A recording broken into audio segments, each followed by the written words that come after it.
welcome everybody to this UCAT online check-in session run in collaboration with Reach Edinburgh and You Can Be a Doctor.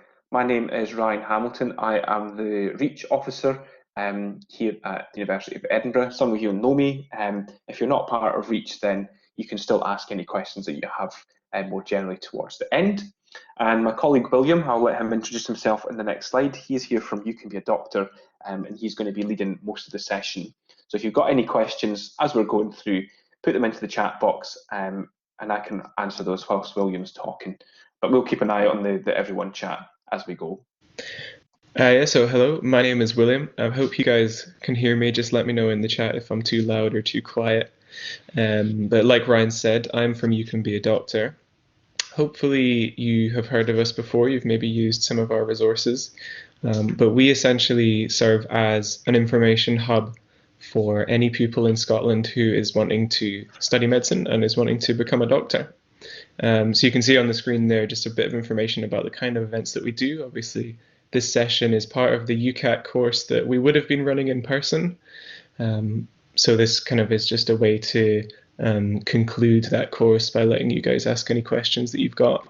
As always, we have a Twitter and an Instagram where we will update with new resources as they become available or useful other bits of information. And then we have that email address there, which is really useful if you've just got any questions. It doesn't matter how specific they are, or if you think they're a bit out there or we haven't heard them before, just give us an email there. And then we've got doctors and medical students who staff that who can answer questions for you. This session is kind of the conclusion to our UCAT course that would usually take place in person, but obviously this year is being run online. And it runs in collaboration with the student handbook that we've produced. Me and Ryan did an introduction session a couple of months back now.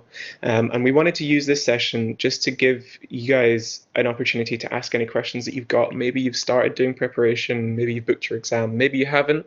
So just to give you guys space to ask any questions that you have. And then I want to highlight some information about those taking the exam at home, and then specifically just a wee bit about how you can kind of plan your practice and your preparation.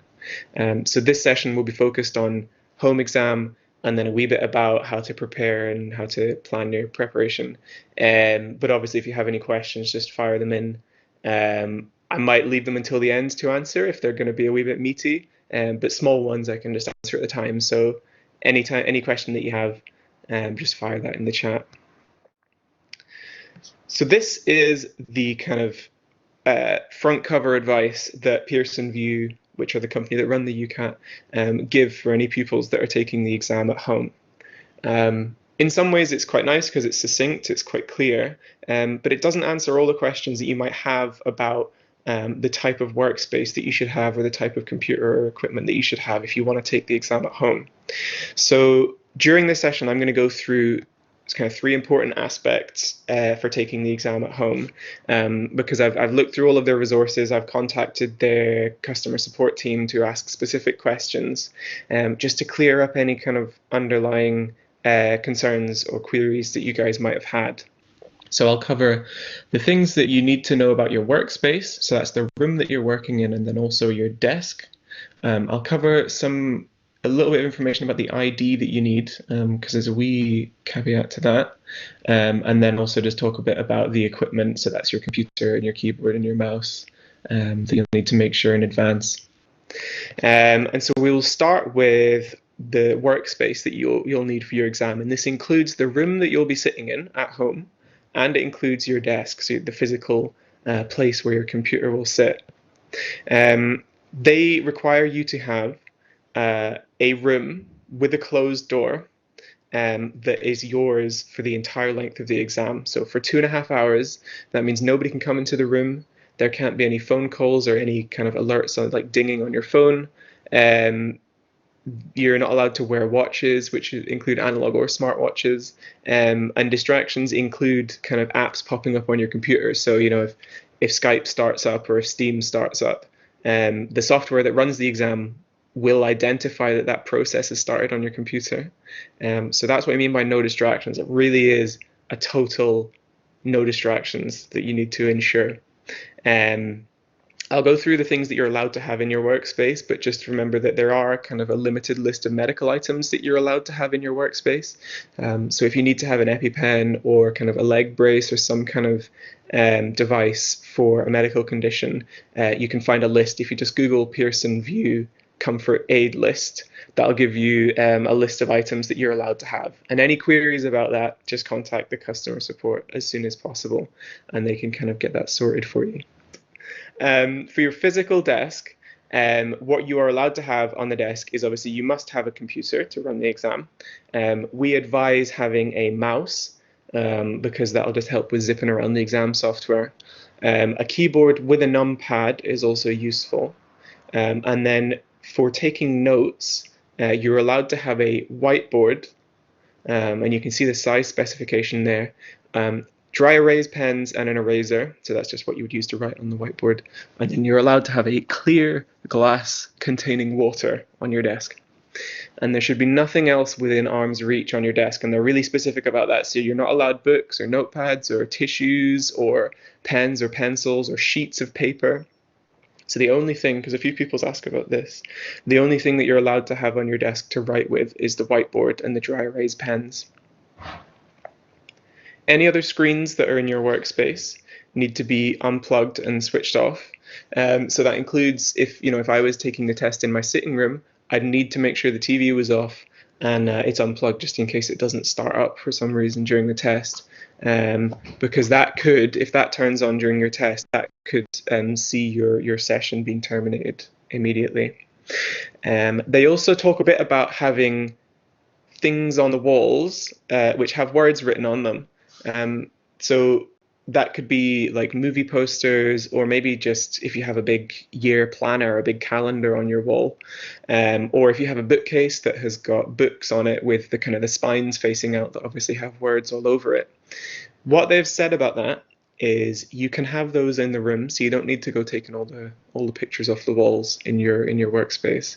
However, if they're directly in front of you, then they will ask you to move them for the time of the test. So think of that as if your eyes are fixed on your screen, if you can see those words in your peripheral vision, they're probably too close. And so you would just need to take that picture off the wall, or kind of hang a bed sheet over the bookcase, or take the books out of the bookcase or something like that.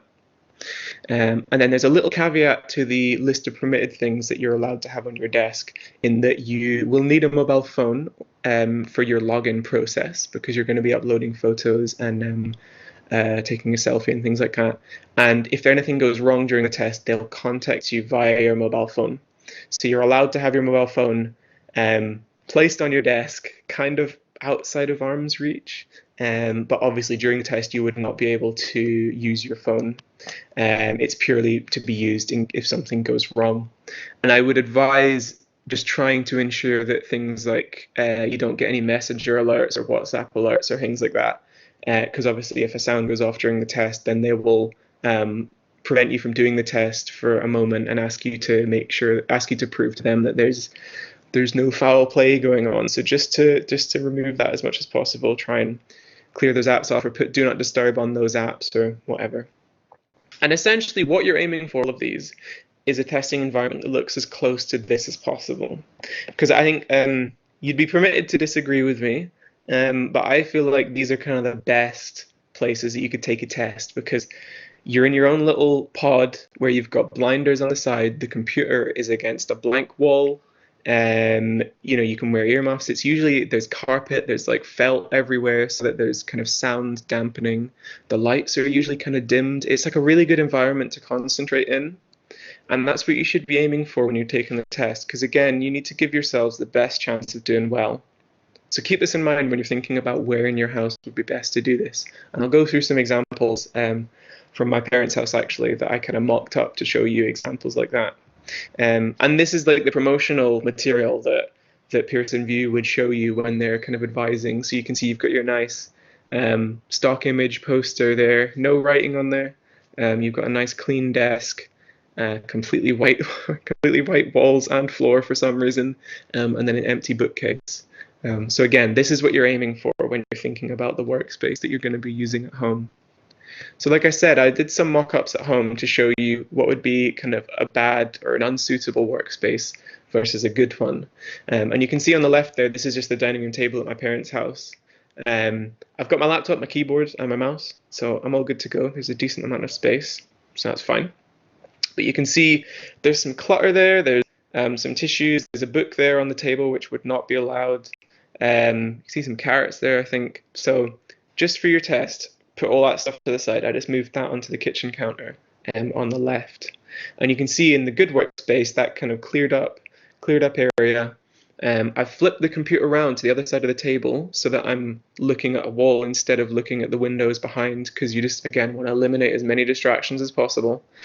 And then I would also draw your attention to that little passageway on the right-hand side of the image. You can see that's through to the sitting room. And obviously that's not a door.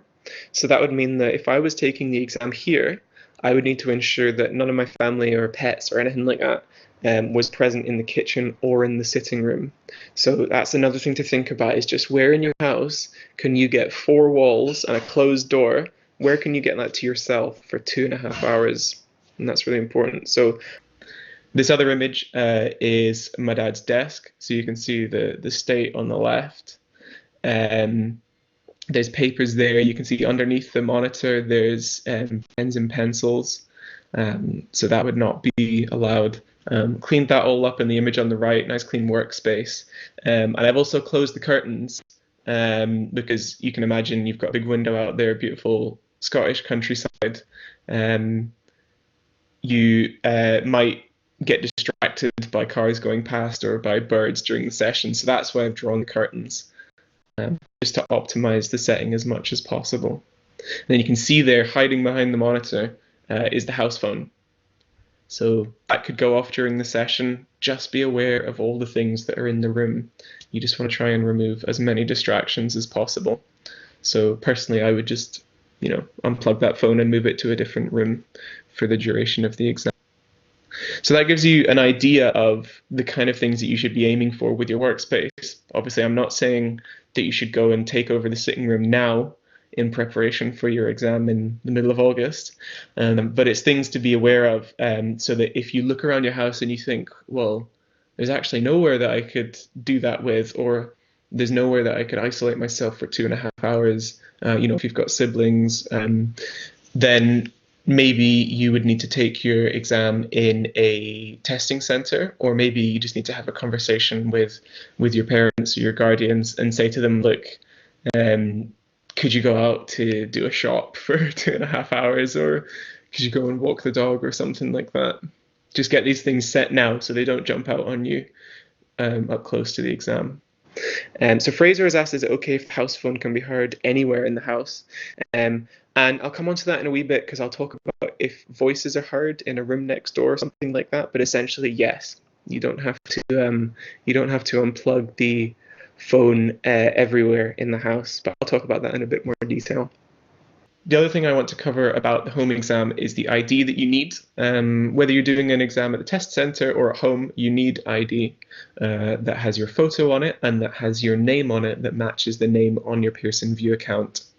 And the name that's on it must match the name that's on your account and your official document. So if, like me, you've got a weird family name stuck in there, you need to make sure that you're using your passport and not kind of some other form of ID that's got a nickname on it or something like that. So you can see a list there of the possible IDs. It basically covers everything. Like I said there, it needs to have a name and photo. For this exam, obviously, because of the current circumstances, they're actually accepting expired ID. So to 6 months expired is the limit for the 2020 exam. And then if you're taking a home exam, what you're going to do with your ID is you're going to photograph it on your phone and then upload that to the exam software. And then they'll match that with the selfie that you send them. So photo needs to be present on the ID for it to be valid. You can see there it says over 18s, and that's because there's a little caveat for any under 18s that are taking the exam, which might be a decent number of you, in that you require a legal guardian, so somebody over the age of 18, to give verbal consent for you to do the exam at the start of the exam. So in addition to you showing your ID, you just need a legal guardian to show their driving license or their passport or whatever, and then say that they're happy for you to do the exam. This is a requirement. So if somebody isn't going to be available to do that step for you, you will need to do the exam in a testing center, unfortunately. So again, if you're under 18, that's something that you need to make sure you're all okay with. After the verification has happened, the parent will be asked to leave the room, obviously, because you have to be the only person in the room, and then you will be placed in the queue to begin the exam.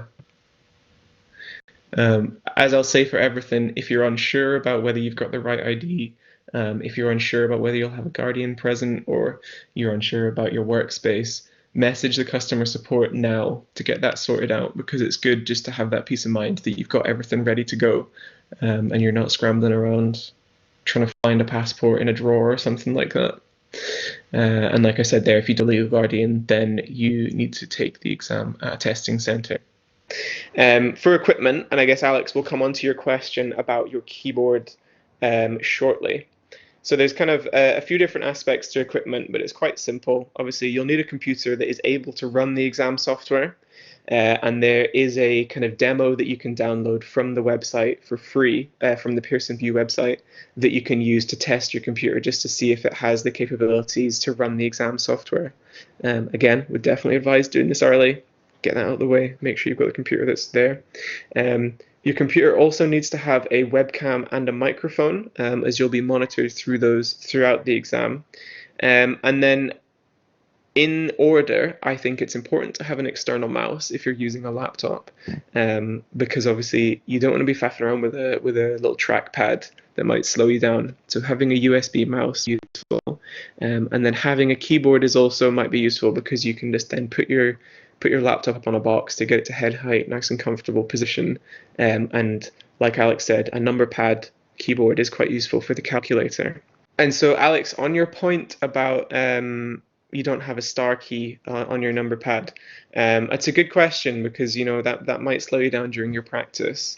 What I would say for that is, if the numbers are working, they're going to be the majority of what you interact with using the calculator, because obviously you might be typing in 6-digit numbers at times, whereas you'll be using the multiplication or the addition function maybe once or twice.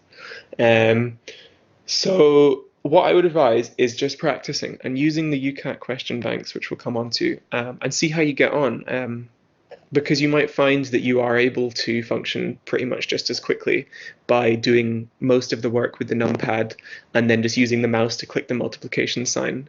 But if you feel like it's really slowing you down, then definitely just try and rebook for a test center, because you want to be confident going into the exam. So if that's the kind of thing that's going to throw you, then that's totally fair enough to decide to do it at a test center. All I would say to you is that you can definitely do well in this exam without kind of being the fastest person in the world on the calculator. And I would say that being able, like missing one key, is not going to ruin the quantitative reasoning section for you. But ultimately, it's kind of a personal decision. So I hope that answers your question. So that covers the equipment.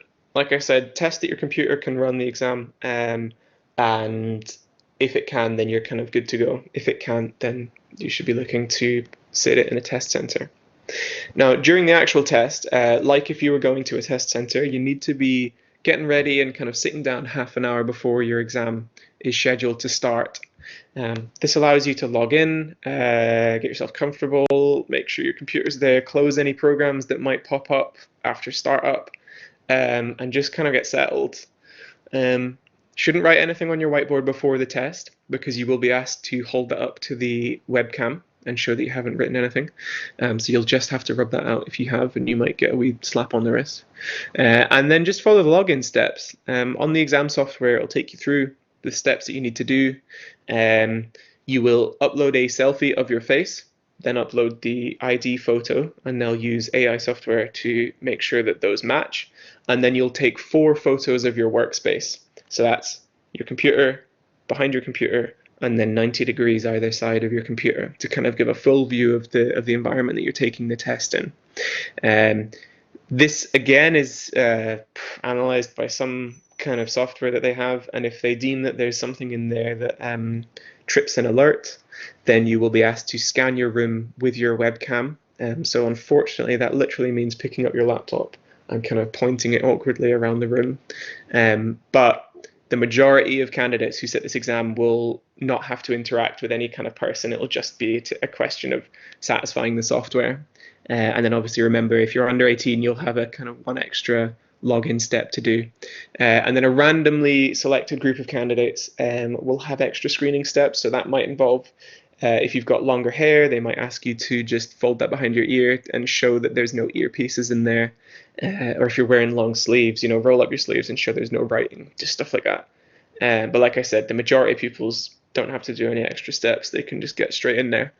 And once you've gone through those login stages, you'll be put in the queue, and it'll say you are now in the queue, and you'll be waiting there for kind of a maximum of 15 or 20 minutes for your exam to start. If your exam doesn't start in this time, if you feel like you've been maybe a wee bit abandoned, then you can just use the chat function to say hello and ask if anybody is going to start your exam. But the vast majority of candidates will have their exam started. Once your exam has started, you must treat this as if you're doing it in a test center. So that means that you cannot speak. Clearly, you can't speak to anybody else because that would class as another person in the exam space. But this also means you can't speak to yourself. So, if you're the kind of person who reads questions out loud when you get nervous, that's not okay.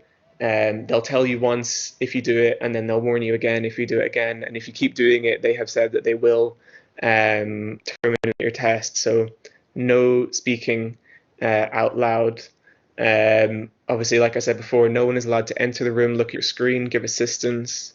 If any voices are heard, the moderator will ask you to scan your room. So that's what I told you about, where you have to kind of pick up your webcam or pick up your laptop and just kind of prove to them that there's nobody physically in the room.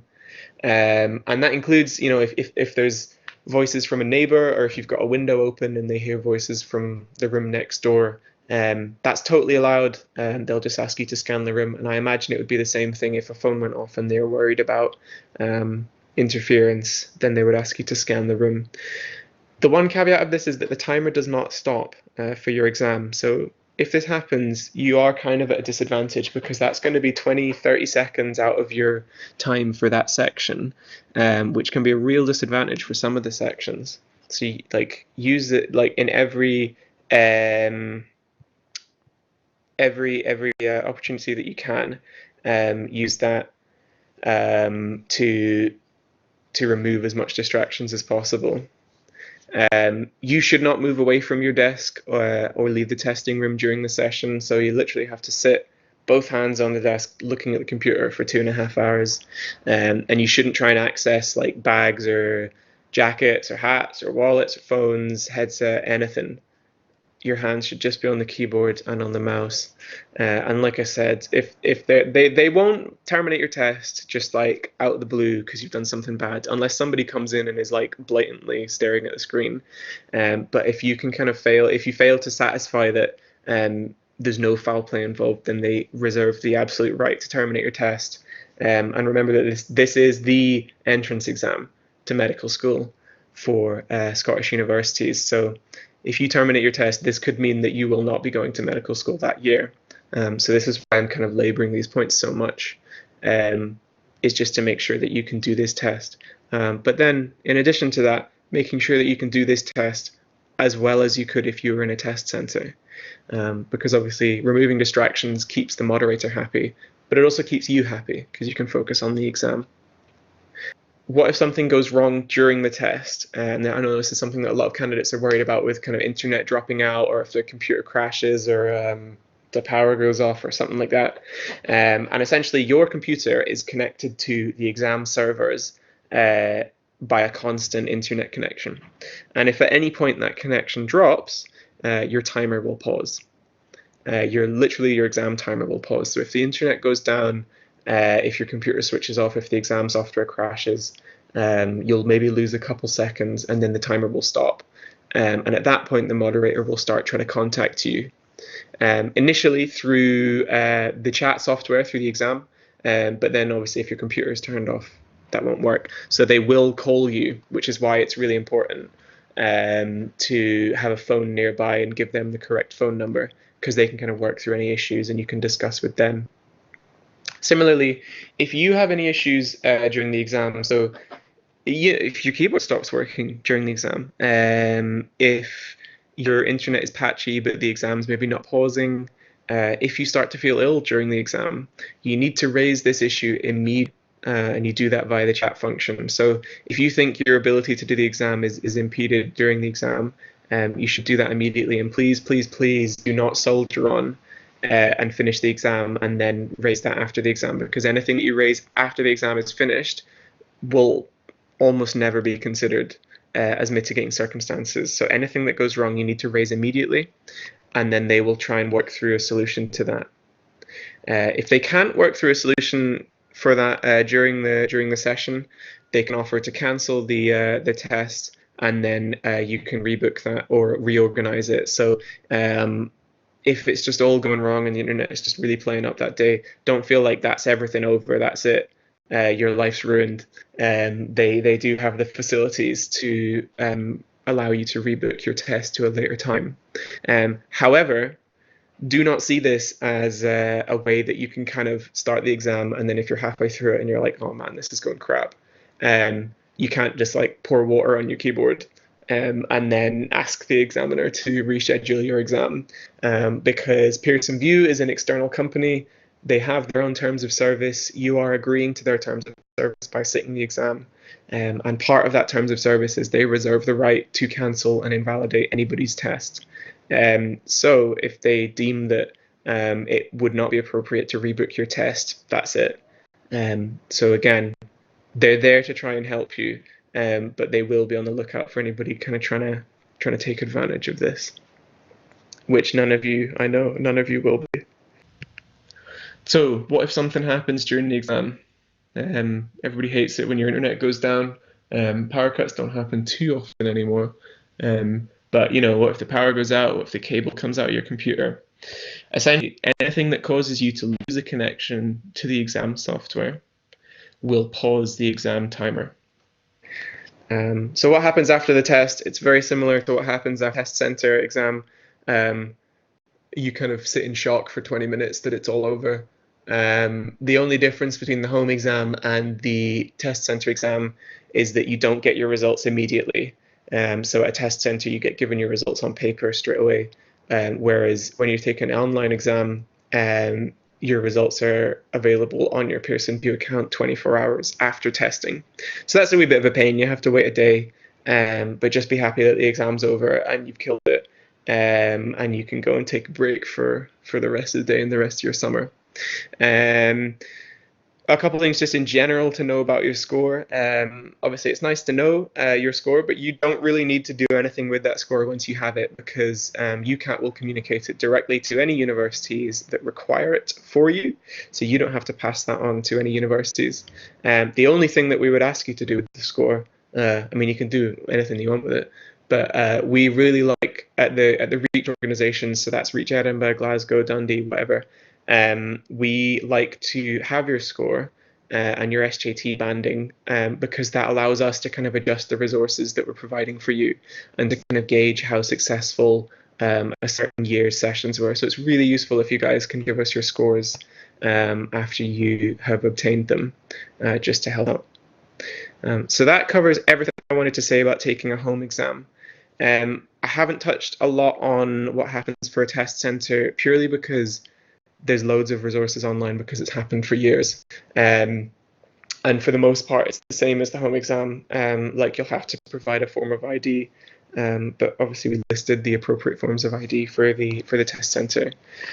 So that's everything I wanted to say about home exams. I'll pause for a wee minute just to let you guys, if you have any questions about taking the exam at home or any queries, fire those in now and just give my voice a break. Yeah, and that's true. Ryan just said there, we talked a bit about what happens at a test center during our intro video, which you can find on the You Can Be a Doctor YouTube channel. If you just search UCAT introductory session, you can see that full live stream there. I believe somebody asked a question. Yeah, so SH asked a question about kind of scanning the room. And I agree with you. it's going to be really awkward for some people. If you have a webcam that is like a USB webcam that sits on top of your computer, that's kind of a blessing because you can actually take that off the monitor and point it around the room with your hand. But if you have a monitor that has an integrated webcam, it sounds like they can ask you to literally lift up the monitor and point it around the room. But like Ryan said, the invigilators will keep you right. They want you guys to do the exam as smoothly as possible. Their job is not to try and just catch students out randomly and listen for like birds chirping outside and then ask them to scan the room. They want you guys to do well and they want you guys to get through as smoothly as possible. So yeah, if you keep in mind the things that we said, just to keep you guys on the right side of it and to prevent you from being pulled up by them, everything should go smoothly. So I thought I would finish with talking about one of the questions that I got emailed and comes up quite often, which is just about study plans. People always ask about how you can prepare for this exam, so I'm just going to do a couple slides about how to make sure that you're preparing in the best way for this exam. So the top point there is give yourself time. We say that about a month of preparation is a good amount of time for the UCAT. This gives you time to get comfortable with the questions, to test out different strategies, and then to really hone your efficiency to get really quick at the questions towards the end of your preparation. So a month is the recommended time. People have done it shorter, people have done it longer. But we say a month because that also gives you a chance to pace yourself, because it's very easy to just burn yourself out with UCAT preparation. You can drive yourself a wee bit mad staring at abstract reasoning questions for months and months on end.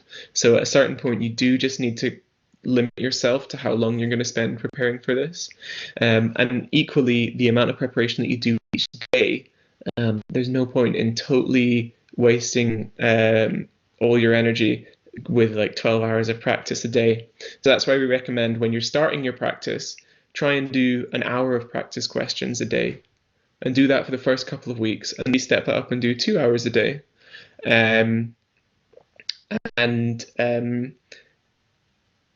You can kind of step that up as you're feeling comfortable. So if you're feeling like you do have enough energy after 1 hour of practice a day, maybe you could use the extra time that you've got to look up YouTube videos or look up articles that give you advice about techniques, because you don't want to use all your energy on a day and then the next day just feel rubbish and feel like you don't want to do any work for the UCAT.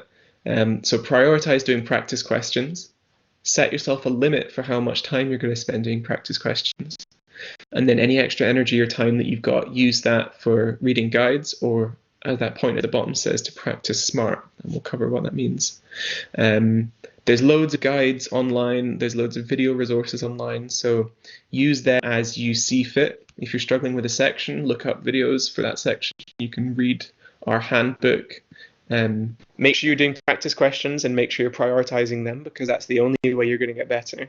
And then use guides or videos or preparation courses as kind of an additional thing to that. So don't spend your whole time watching YouTube videos. It feels really good to spend like 2 hours watching UCAT videos, but honestly, it won't do everything for you. You need to do practice questions for yourself to actually put those techniques that you'll learn into practice. And then that point there about using the mock tests effectively, they are a finite resource. There are 5 mock tests on the UCAT website, and there's other ones dotted on other systems, but obviously the ones on the UCAT are the only ones that are official.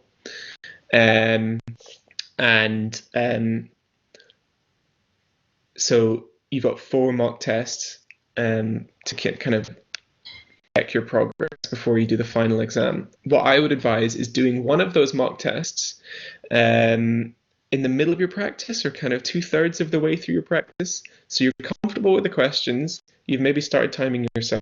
I'll come on to that question, Grace.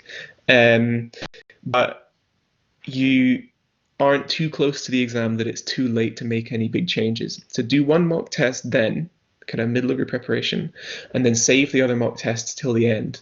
And in your last week of preparation, you should do like 2 or 3 dress rehearsals of the exam. So that's full concentration, no distractions, no music, 2 hours straight, sitting down, doing the exam. Because when you do the actual UCAT exam, when you do the final exam, you want that to feel comfortable and you want to feel like you've done it before. Just like you guys do past papers for your SQA exams, these mock tests are the best thing that you can get for preparing for the exam. So just use them sparingly and don't waste them like I did by doing 2 at the start of your preparation. And the last point is just about practicing smart, and that's what I'm going to just talk about for the last wee bit here. What this means is don't just do practice questions, mark them wrong or right, and then bin the piece of paper or just like close the browser window. You're doing an hour of practice questions, and that leaves you with a bunch of other time during the day to look at the questions that you've been doing and think about the ones that you've been getting wrong. And so this is a calendar just to kind of give you an idea of how you could organize your study. This is the first stage of practice, just laying out when you're going to prepare. And you can see in there, I have budgeted break days in there. Like I said before, give yourselves full days off, and tell your parents that I said you could do this. But lay out the different sections in a way that's kind of even, so you're doing verbal reasoning and then you come back to it after a set amount of time. Maybe have days where you do 2 different sections just to keep things fresh, but have this laid out and stick to it, and then also adjust it as you see that maybe I don't need to practice that much for situational judgment, but decision making is really kicking my ass, so maybe I'll swap one of the situational judgment days for decision making. So make a calendar like this. During your practice sessions, because time is so important in the UCAT, in the final exam, do these little bursts of timed questions. So what I've given an example here is 15 minutes. So see how many questions you can do from a particular section in 15 minutes, and record that. And what this does is it allows you to see over time for the 5 different sections how you're performing, and that's just so useful for where like when you're coming up to the exam, seeing which sections you're doing fast enough. And you can see here I've calculated how many questions you should be doing in 15 minutes based on the amount of time that you would be getting in the final exam. And then in the tables there, I've highlighted when I started to go faster than that rate. So you can see in the image on the left for quantitative reasoning, towards the end of the preparation, you're pretty solidly getting above the time allowance. So quantitative reasoning would be solid. Whereas you can see in the image on the right, none of those are up to that 63 questions in 15 minutes that you would be expecting for abstract reasoning. So this tracking of your performance is just such a good way to tailor your preparation as you go along.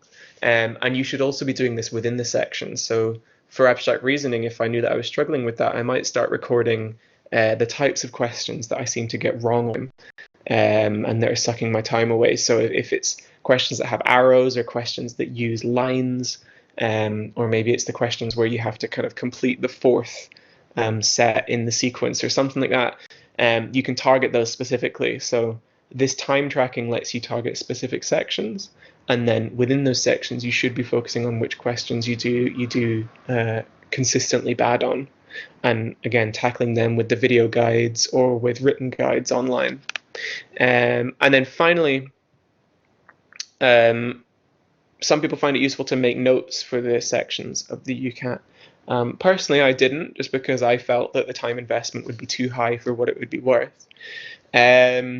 But if you just really can't get through verbal reasoning fast enough, or you can't get through decision making without getting tripped up by the syllogisms or whatever, it might be useful to just boil it down to an A4 piece of paper, or maybe 2 sides of A4 of little tips for yourself, and you can write down like when an arrow comes up, make sure you check the direction that it's facing, blah blah blah, like stuff like that. And then you'll have this piece of paper or this document on your computer that you can use before you start preparation. So on a day when you're doing verbal reasoning, you can read through that sheet and kind of take it all in, and then be, okay, I need to look out for this, I need to look out for this. And then you can do your 15-minute question burst, or you can just do half an hour of practice questions. And this will mean that you can kind of ingrain these tactics into you, instead of just being like, once you finish a practice session, instead of just being, oh, oh, I should have done this when arrows came up, and then when you practice abstract reasoning in a week's time, you've forgotten it. This is a useful way to record the tactics that you can use. But like I said, again, this is a personal thing. Some people might think this takes up too much time and just prefer to batter on with practice questions, and that's totally fine. But it's something that you can figure out as you go on in your preparation. So that was just briefly about how to prepare and how to kind of plan your preparation for the UCAT in that kind of month of preparation time that you have. So, and that's kind of the end of the planned PowerPoint questions that I had. So I'll let you guys, if you have any questions, you can post that in the chat now. Zena has asked what happens if you run out of whiteboard space. And he is correct. If you're taking the test in a test center, I think they give you like permanent markers, so that you can't, like, I don't know, share answers or something. And then if you ran out of space, they would bring you a new whiteboard and you start writing away on that. At home, you can have a whiteboard eraser. So if you run out of space, you just rub off the working that you did. So as I understand it, at home, you're allowed to just use one whiteboard and whiteboard pens that you can erase. So you shouldn't run out of space. But I understand, maybe you'll run out of space if you don't want to erase anything. Maybe you've just got so much working. But that's kind of an issue that you have to think about yourself, and maybe getting pens that have small ends, or shortening the things that you write down. So Suvan has asked, how much practice should you do each day? I would say a good ballpark to start with is 1 hour of practice questions. So that is actually sitting down, going through questions, concentrating really hard.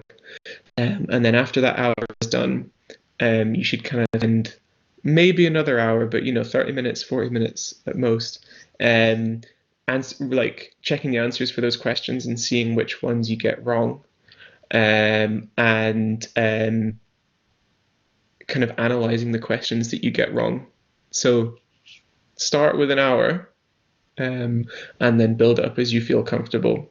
And then in the week, or the week, 2 weeks before you do the exam, you should be stepping that up to kind of 2 hours or 3 hours of practice. Because remember, you've got mock tests to do, and that is a full exam, so that's 2 hours. So you should be budgeting that into your preparation. So it would be useful to have been doing 2 or 3 hours worth of practice questions in the days leading up to that mock test, so that when you do the mock test, you haven't exhausted yourself with 2 hours of straight concentration. So that's what I would say for how much practice. Start with an hour and then build it up as you feel comfortable. But also give yourself break days. Give yourself maybe 1 day a week, maybe 1 day every 2 weeks, where you do no practice and you just kind of have a day off, have a nice dinner, go and see friends or whatever, because this is your summer and you need to remember to kind of pace yourself and spread out your energy.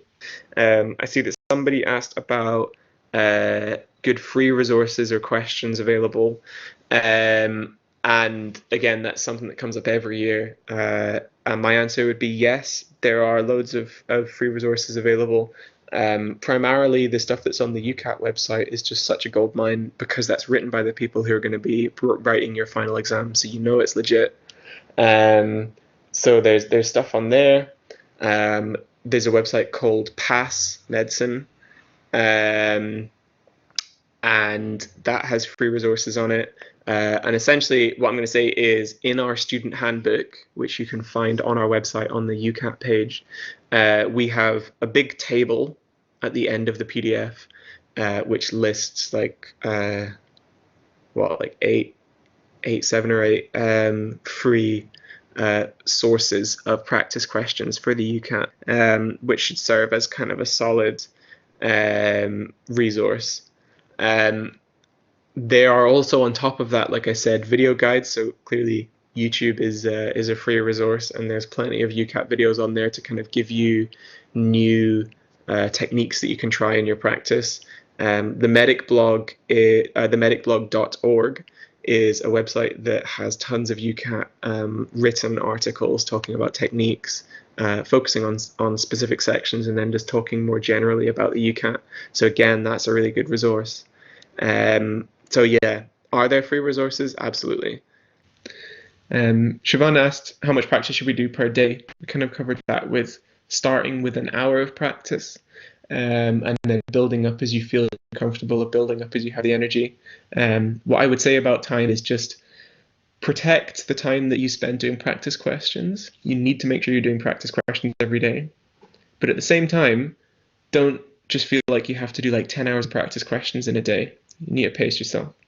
So it's kind of a personal thing, but start doing an hour of practice questions a day, and then any extra energy that you have, read guides, watch videos, make little spreadsheets, or think about notes and things like that. Harris has asked if you're allowed to use a pen and paper for working during the exam.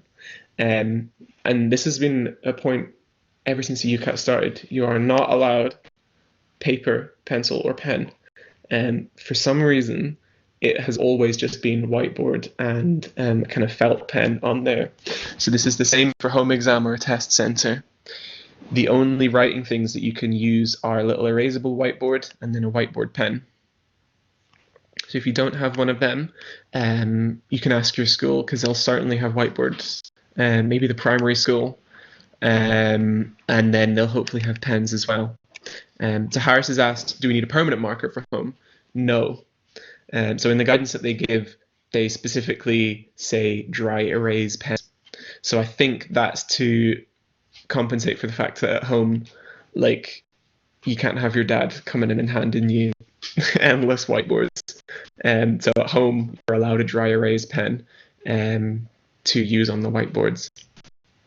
Now, Grace has asked, when should we start timing ourselves? Is it worth doing questions with unlimited time, then slowly kind of forcing yourself to do faster practice?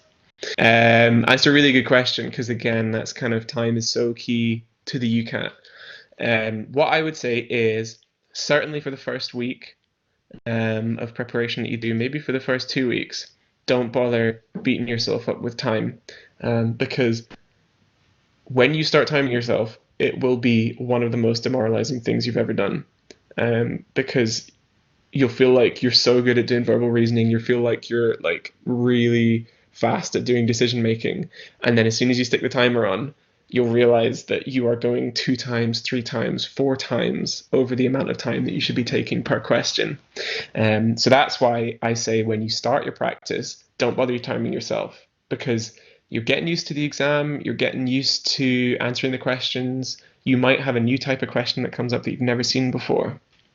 So there's no point in adding on top of all of that the fact that you're going over time. With that said, obviously timing yourself is very important. And I would say start timing yourself when you're comfortable with all the questions.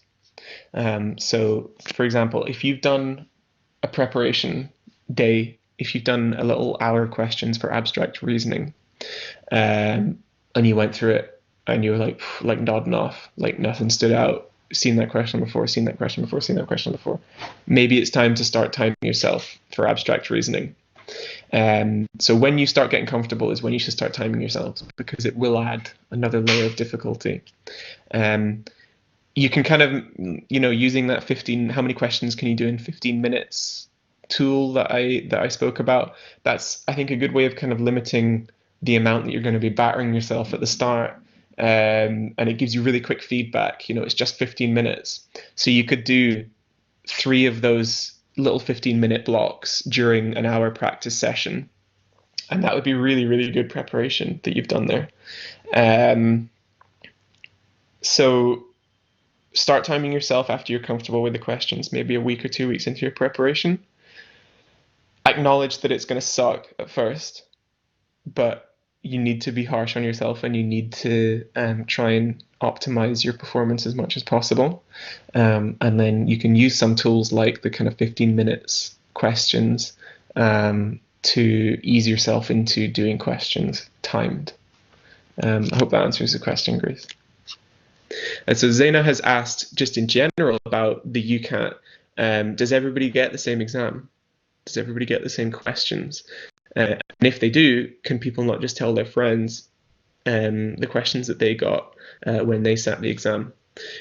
So you'll know for your SQA exam papers, everybody sits the same questions for that year of the exam.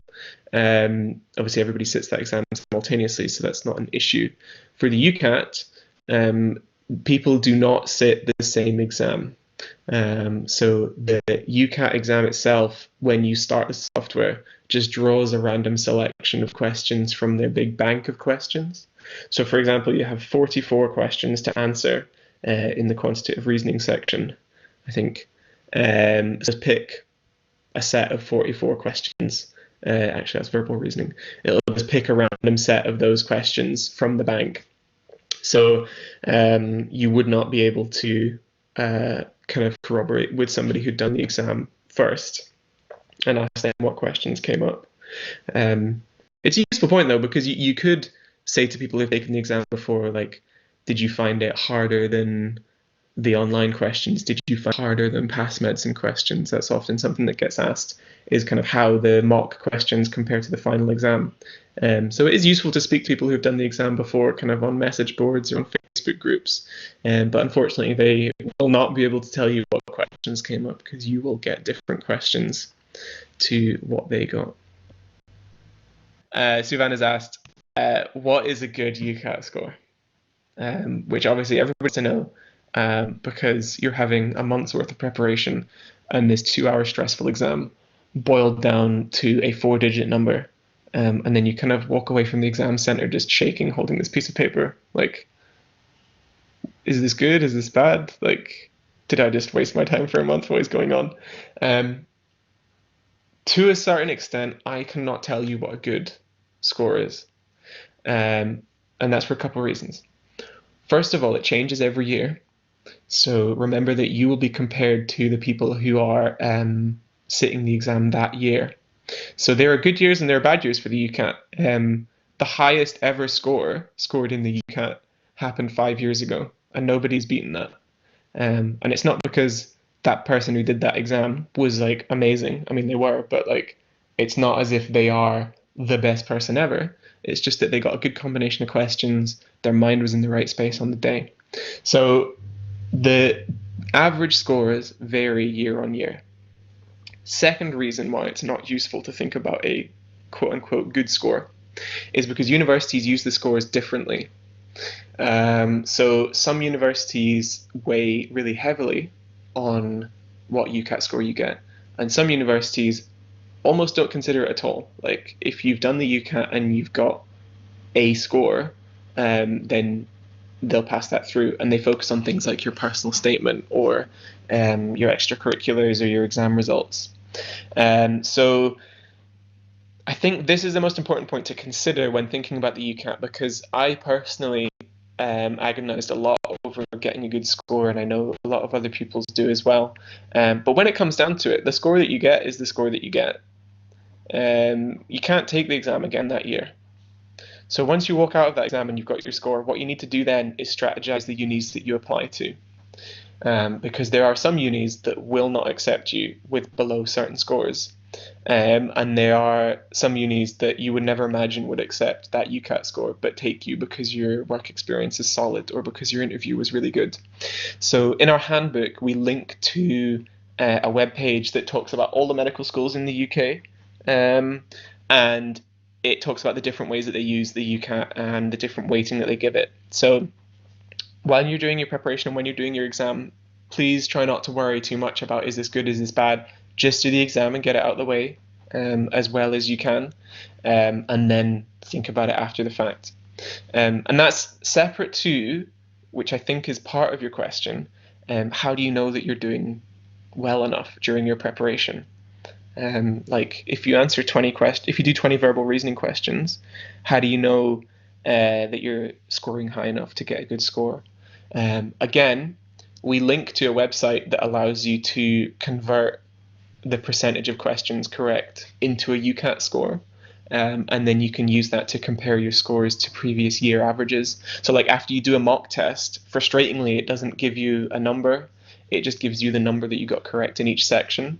So I would advise plugging those numbers into that website and comparing that to the averages from 2018 and 2019 and 2017. And if you're at average or you're slightly below average, you're good. Like, do not worry about need to be this many above average. You need to this, you need to this. Like, average is average. And honestly, a lot of the universities are just looking for you to have sat the UCAT and have done well enough in it. You can really have time trying to think about like how to get the best score and kind of worrying about it. Honestly, the most important thing is to do the exam and to get like an average score. So I hope that answers your question. That's a really roundabout way of answering. I'm just going to chip in there as well and say that, once you've sat the UCAT test, you can only really focus on what comes next because you can only sit the test once in the cycle. So I think once you've done it, you then need to figure out, do a bit of research into how each medical school uses the UCAT score, and then think about, well, based on the score that I've got or the situational judgment tests banding that I've got, which medical schools are going to be best for me to apply to. And I think once you get your exam results next week, once you've then sat your UCAT test, you'll be in a better position to figure out which medical schools will be best for you to apply to based on the results that you've got and based on your UCAT score and your situational judgment banding as well. And if you're unsure at all, just fire us an email or send an email to Reach, and we can kind of reassure you or guide you towards a resource that you can use to help you use that as best as possible. I'm aware that it's coming up to 2 o'clock, which was when this session was scheduled to end.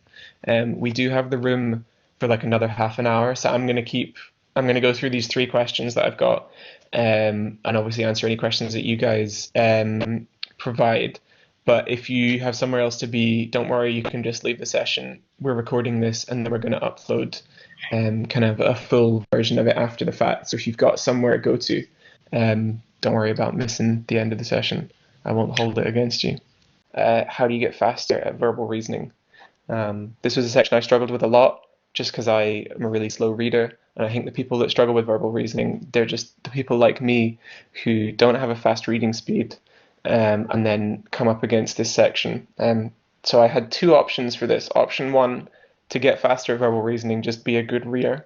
Obviously, that's not it's not possible for me, or maybe for a lot of people. So option 2 is to get smart with the types of questions that you choose to answer during verbal reasoning. So you should know that all the passages have the same number of questions. So every passage has 4 questions associated with it. So you need to be answering the shortest passages first. Get those out of the way so you know that you've got those marks under your belt before you start looking at like longer passages once you've finished those. So answer the short questions first. During your practice, you should get to know the types of questions that take you longer. So if you're good at the yes, no, can't tell questions, you should stick to them first and then do all of those in a section and then come back to it. So getting smart with knowing the types of questions that you struggle first. Some people ask about reading the question first, ignore the passage and just go straight to the question and read what year was the bird introduced here. And then you can go back to the passage and look for the bird, look for years. It kind of guides your reading a bit more. I tend to shy away from that in my advice, purely because I feel like what candidates end up doing is just reading the passage anyway. So what I folk is to choose the questions that you're going to do and then just read the passage fully and then look at the questions. You will see everywhere reading the question first as a way to speed up. So again, maybe that's something you should try during your preparation. And then train yourself to read faster and to do these questions faster. So that's what I was talking about before with, set a timer for 10 minutes and see how many you can do. And try and really push yourself, try and be brutal. If you're the kind of person who you're looking for an answer to a question and you won't leave the question until you're sure that it's the right answer, try and answer a question, and then move on immediately. So if you're looking at a question, you're like, I think this is yes, put yes and move on, and see how that goes for you. This is only 15 minutes of questions that you're answering, so you're not going to waste a whole lot of time with this tactic, but see if it works for you. If it works for you, if your kind of gut is accurate enough, then that's a really useful thing to know going into the exam. Just have the confidence that the more questions you do, the faster you'll get. Genuinely, verbal reasoning is just reading, but there is kind of a knack to it. So the more questions you do, you'll get comfortable with the way that you can ask questions and the way that they want information. And avoid practicing verbal reasoning when you're not concentrating fully. Because this is a reading heavy section, it's all about really zenning in on the passages and picking out keywords and things like that. If you're having a kind of off day, then maybe do abstract reasoning that day or do situational judgment that day. Kind of sections that are less time pressured, because you need to be really in the zone when you're practicing verbal reasoning.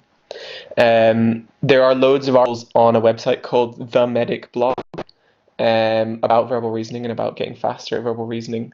But as a final note, I will just say, remember that it's your overall score that matters. So for me, I made the concession that I was not going to get a good verbal reasoning score. Lo and behold, I did not get a good verbal reasoning score. But my overall UCAT was above average because of reasoning picked it up. So obviously don't go into your preparation thinking that. But if you're kind of a week and a half before the exam, you're still smashing your head off verbal reasoning and it's not getting any better, maybe it's time to focus on the sections where you do better. Suvan has asked, is Medify useful? Would you recommend using Medify? If anybody hasn't heard of Medify, I am surprised, but is an paid for online question bank that was introduced, I think, 4 years ago or 3 years ago. You will see it referenced everywhere online, on YouTube, on guides. The Medic blog is partnered with them this year, so they mention them a lot. Is it useful? I think the fact that everybody uses it tells you that it is the best paid for UCAT resource that you can get online. The computer system that they have hacked away from UCAT is very close to the system that you'll be taking the final exam in. There are loads of little tools in there, like helping you time yourself or helping you to see the questions that you get wrong. They just have a massive bank of questions as well. However, it is expensive. It's like £30 for a month. So what we would say to folk is, if you're comfortable with spending that money, it's not going to be wasted. However, if you don't want to spend £30 on Medify, which is honestly totally understandable, there are loads of free resources online. And everybody, at least everybody on the You Can Be a Doctor board who has been to medical school and therefore has done the UCAT, everybody on the You Can Be a Doctor board did that exam, passed that exam and medical school using free resources or using a book. And if you've read our student handbook for 2020, you'll know which book I'm talking about. It's the 1,250 practice questions book, because none of this software existed when we did the exam. So if you don't want to spend that money, do not feel like you need to do well in the UCAT. There's enough stuff out there. And we've got links to free resources in our handbook. And the Medic blog also has an article about free resources. So that's my soapbox for Medify.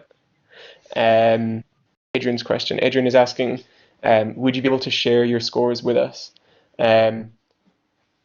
Unfortunately, I don't, because I got them on a piece of paper because I did it in a physical test center. So I don't know what my scores are anymore. They might be in a Facebook chat. So at the end of this session, I'll just quickly look over there. I won't do that now. I might be able to share them with you, but not right now. But again, on you go, Ren. No, I'm just saying that just on the note of resources, I've come across some free resources that used to be paid for resources in the past through a company called Applican. Some of you maybe heard of them from previous years. They've got some free materials on their website, and I've just linked it in the chat there. They're now called Scope Tutors, so you can just type in scope-tutors.com/UCAT, and they've got some free resources on there as well. And I think, as William said, from our point of view at Reach, and likewise most medical schools would never really endorse or recommend that you need to use paid for resources, because as William said, plenty of people are able to pass this test and pass the test really well using loads of the free resources. And if you follow the advice that William's given you about planning your preparation in and preparing effectively, then you should be absolutely fine. It's also worthwhile bearing in mind that a lot of the books with questions in them, so the 1,250 UCAT questions, although the book is called UCAT, so which is what UCAT used to be called, the questions are still the exact same. So you can pick up these books secondhand rather than having to spend money on getting them firsthand. And it might also be worthwhile, if you're back at school post-exams, post-results day, maybe looking at your school library to see if they have any copies of the UCAT question books in the library as well. Yeah, and that's definitely, previous candidates, if you know anybody who has applied to medical school, they'll have that book. The only thing I'd say is to check that it's kind of newer than maybe 4 or 3 years old, because they've added new sections, they've kind of adjusted questions. So it's good to be using something that's from at least the last couple of years. And yeah, like Ryan said, we've got lists of the free resources in our student handbook, and then there's also a medic blog article about it, or we'd be happy to point you towards some. I actually found my scores from when I did it. I realized that I sat a different exam, so I didn't have the decision-making section. I did something else, I can't remember what DA stands for. But yeah, I did verbal reasoning, quantitative reasoning, abstract reasoning, this other kind of logic section, and then SJT. So I'll just post those in the chat. Turns out I got like an insane score for the UCAT. I think even for that year, that was like ridiculously high. So that kind of shows you it varies year to year, what you would get and just how you get lucky. Okay, 3,500. Well, the exam definitely did not feel like a 3,000 score exam. But I will go back to my initial point about just your score is kind of, if it's above average, then that's all you need to get into many, if not all, medical schools. Was that everything about verbal reasoning? Yeah. I just had one question earlier on from someone. Obviously, we've covered quite a lot about the home testing, so the Proctored exam. What I'll do is I'll put a link into the chat section for the previous check-in session that we did a couple of months ago now. This was before we knew that there would be home testing, but that covers quite a lot of test centre set up and everything like that. So I'll just pop that in the chat for you. Wicked, thanks. I think there's another question there, Ryan. If you could answer that in the text, in the chat. Mary asked about, do we need an external keyboard? Good question. I think the majority of folk will be doing their exam on a laptop, which will be totally sufficient. I say, obviously, keyboard and mouse is best case scenario. Of the two, the mouse is definitely the more important. Because that'll just help you being like snappy, kind of clicking around the page. A keyboard is a bonus, but to be honest, it's not going to drastically speed up your performance. If you're comfortable typing on the keyboard of your laptop, and to be honest, the only thing you're going to be typing is numbers into the calculator. So if you're comfortable using the keyboard on your laptop, then go for it. It's just kind of nice to be able to put the laptop maybe up on a cardboard box or something, so that it's at head height, and then just use an external keyboard and mouse. But if you can't get hold of one, don't worry. Even if you can't get hold of a mouse, you can still do well with just a trackpad. But I would definitely recommend trying to seek out a mouse. Like just nick it from your school. I mean, don't don't nick it from your school. Just borrow one from your school. In like a week or so when you go back. Like I'm sure one of the teachers would be happy to lend you one from the library. Somebody emailed about where to find articles that you can use to speed up your reading. In the handbook, we cover this. We give BBC News and New Scientist as just extra bits of reading that you can use to speed up your reading. These are quite useful because the articles are short and they tend to be a mixture of kind of jargony, but also quite easy to read. So that's quite in line with what verbal reasoning is. So if you're looking for extra things to read, BBC News, I put the politics, tech, science, and health sections. Anything on New Scientist looks good. I had to scroll through there. The Reuters news network, it's American-based, so if you go to World, Eurozone, Science, or Energy and Environment, you get kind of a little bit less US-centric information, which is just a bit easier on the eyes. And then The Guardian as well has a good length of articles. So if you're reading things from tech or health for The Guardian, those will be useful sources. Again, the same thing applies to verbal reasoning. I'd say if you want to try and get the most out of doing this reading practice, you need to be concentrating because you only read fast when you're concentrating. So if you finish practice and you're feeling exhausted, don't then try and force yourself to do a bunch of reading because it's not going to be worth it. Similarly, like laying in bed, scrolling through The Guardian, just like flicking through news articles does not count as reading preparation for the UCAT. So, you really need to be in the zone for when you're doing this practice. And understand that it's hard to completely transform your reading ability. I gave up on trying to improve my reading speed and instead focused on different ways that I could do the section faster. So keep that in mind. Last question that I got on the email was, where do we find free practice questions? Obviously, we've spoken about that a wee bit before. In the handbook, we have a table at the end of the handbook that links to free resources. Off the top of my head, there's obviously the UCAT website. There's a website called Pass Medicine, which has a UCAT section. On UKCAT Ninja, there's some free questions on there. And then there's a bunch out there. So the Medic blog has a blog about free resources. And then in our handbook, like I said, we've got that. And then like Ryan said, that 1,250 UCAT questions book, ask if the school has one. They have them in the Edinburgh Library and in the Glasgow City Library.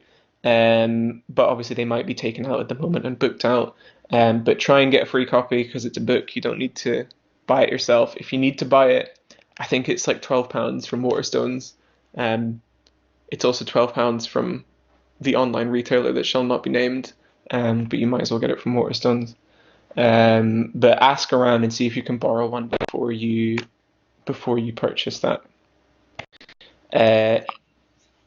I'll just pick up on Kirsty's question here. So, Kirsty, you're asking, so you said, I've only considered doing the UCAT in the last week and it depends on my results next week. Is it still reasonable for me to consider sitting the UCAT? Yeah, Kirsty, that's absolutely fine. Lots of people, because there's a cost associated with sitting the test, and obviously there are also bursaries available, so check them out as well. But for the majority of people who maybe have to pay for the test, they sometimes prefer to wait until they've got their results back, just to make sure that they're actually in with a chance to apply based at least on their academic results. Because once you've got those, then you can go to the next step, which is sitting the UCAT, and then everything else kind of comes after that. But that's absolutely fine. You're definitely not going to be the only person, if that's what happens, to wait until once you've got your results back. Yeah, and you're definitely not alone in opting to take the UCAT late. I think I started preparation for the UCAT 2 weeks before my exam, and my exam was booked for the last testing date that year, because my school and my parents and me didn't know that you had to do the UCAT to go to medical school. So we literally booked that as like the last thing possible. So please do not feel like you're too late. Testing hasn't even started yet. Testing starts on the 4th of August. So don't feel like you're too late to the party. On that note, I will say, it looked like a lot of you had already tested, but if you haven't booked your test yet, I definitely would recommend booking it. This year there's going to be less testing slots than in previous years. So you just need to make sure that you're in there and you've got a slot booked for some point in the future that fits with your schedule. If you're going to go away with family or anything like that, just try and fit it around that and fit it around giving yourself a month of preparation.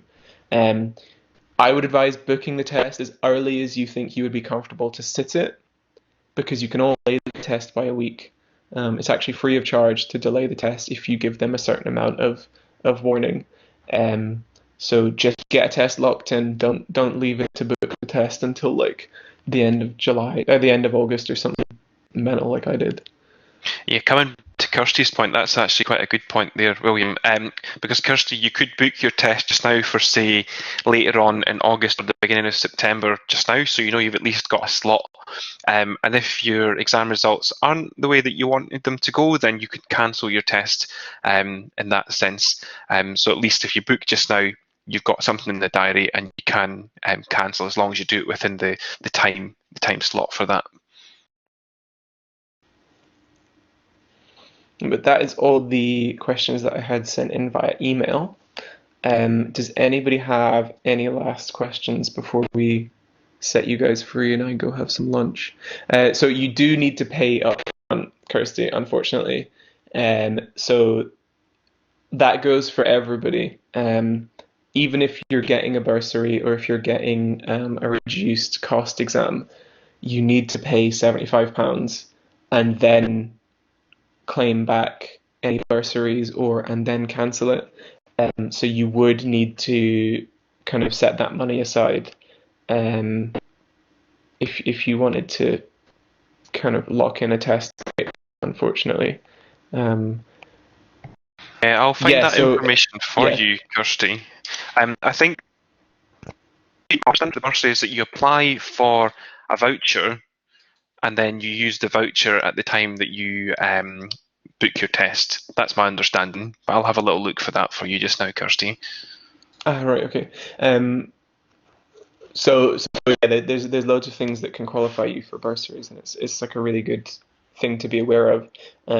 Anybody else who's in the chat who was not aware of bursaries or getting a reduced cost exam, you can apply those discounts retrospectively as well. So if you've booked it already at full price, it's worth having a wee look on there. And if you qualify for any of them, then get in touch and you can see if you can get money off that. Well, I think if there's no more questions just now, what I'm going to do is I'll stop the recording